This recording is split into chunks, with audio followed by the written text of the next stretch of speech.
Welcome back to another video. My name is Gareth from Pot Cameras, as it always is. And this week, I don't know about you, but I've noticed it is constantly grey, damp. It's just not great weather, not great light for photography. But what are we gonna do? We're gonna just not go out and take photos? Or we're gonna make the most of it? So that's what we're talking about this week. It's Tutorial Tuesday.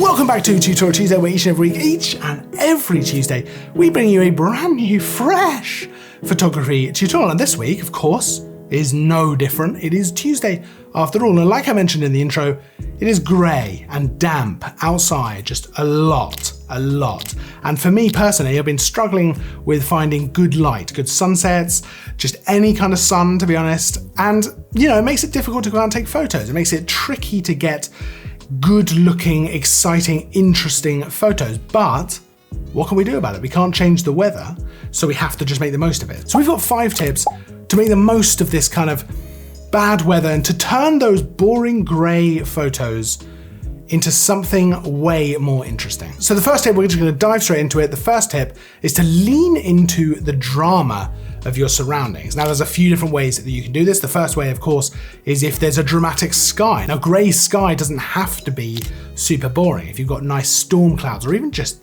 clouds, can look great. That can be very nice. You can lean into the drama of photographing that. So you go for a nice landscape photo, you go for even a portrait, but with those dramatic skies in the background or dramatic clouds as a big part of your landscape. Sometimes though, that doesn't work. Sometimes you can't get the drama out of the sky because you've got that uniform grey, kind of light grey, white sky. It's just super boring. So then you need to find the drama elsewhere. For me, I always look for water. You know, there can be drama, so much drama in water, especially during bad weather. So for example, waves crashing against rocks can look fantastic. You know, focusing in on some of these smaller elements, you know, whether you need to zoom in on waves crashing down, whether you can find an area where waves are smashing against rocks, and that can be fantastic, or even just a local pond or a lake and leaning into the kind of reflections, because you're gonna get that nice white sky reflected in the water. That can look fantastic. Leaning into the drama of these individual moments that you can find around and about without having to really fixate on the light. You can kind of make it work in your favor. And that actually plays into tip number 2, which is almost the same and kind of the opposite, which is to lean into the minimalism of things. So with that white sky, with that kind of light gray white sky, you can really push that a little bit in editing to almost like create a very white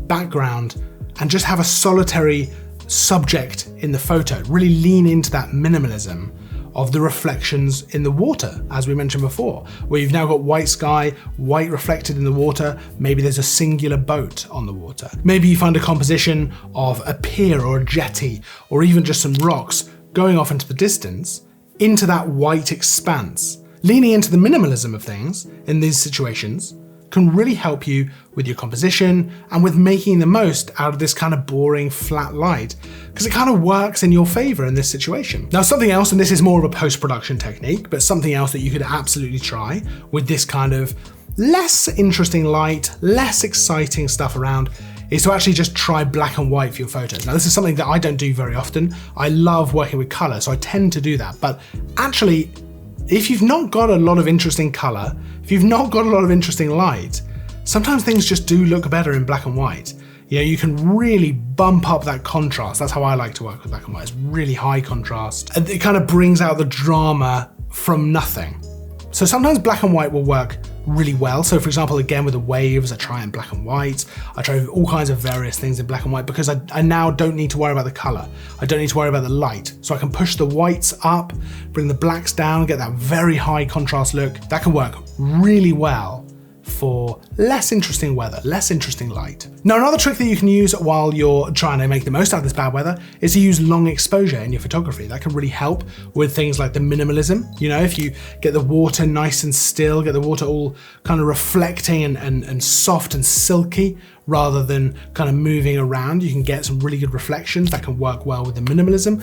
Whether you're using it to kind of create a mist from water spray, that can work again really, really well. And it adds an extra element to your photo without having to worry so much about the light, without having to worry as much about the fact that the sky and stuff like that is not as interesting. And the last tip, and this is an interesting one because it pushed me into an area a while ago that I don't ever really go into, and this is to try a new type of photography. Now, I know you're thinking, that can sound a little bit out there, that sounds a little bit like one of those useless tips, but I actually did this myself. So it was a grey, very boring light kind of day, and I never ever do street photography. Now, obviously this was taken before the world kind of shut down. This was when people were out and about and it was okay to be out and about in the town and stuff like that. But I never do street photography because I just don't enjoy it, for one.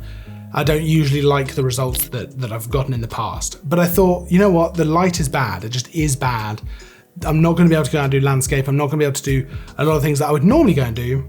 So why don't we give this a go with street photography? And it forced me to start thinking differently, start treating things a little bit differently. And I went out and I was actually really happy with the results that I got. I was stuff that I would never have photographed before, but I was forced into it because the weather wasn't good. So I wasn't able to do the kind of stuff that I'm comfortable with or that I enjoy doing. Now, of course, street photography, I actually enjoy doing. I don't do it as much as I'd like. And obviously it's difficult to do right now, but pushing yourself into a new type of photography, maybe that's food photography.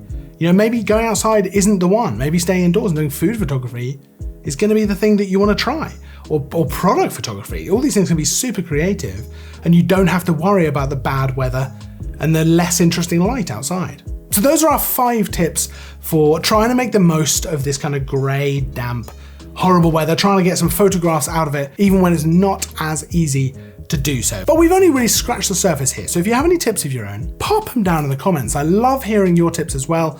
We can all kind of learn from each other, which is super fun. Any thoughts, anything at all, pop them all down in the comments. Of course, there's a full list of all the kit that I use for all the different photos in this video down in the description as well, so you can check that out for yourself. If you enjoyed the video, make sure to give it a thumbs up. Make sure to subscribe as well. New tutorials every week, new reviews, all that kind of stuff, loads of stuff all the time. I will see you in the next video, and as always, thanks for watching.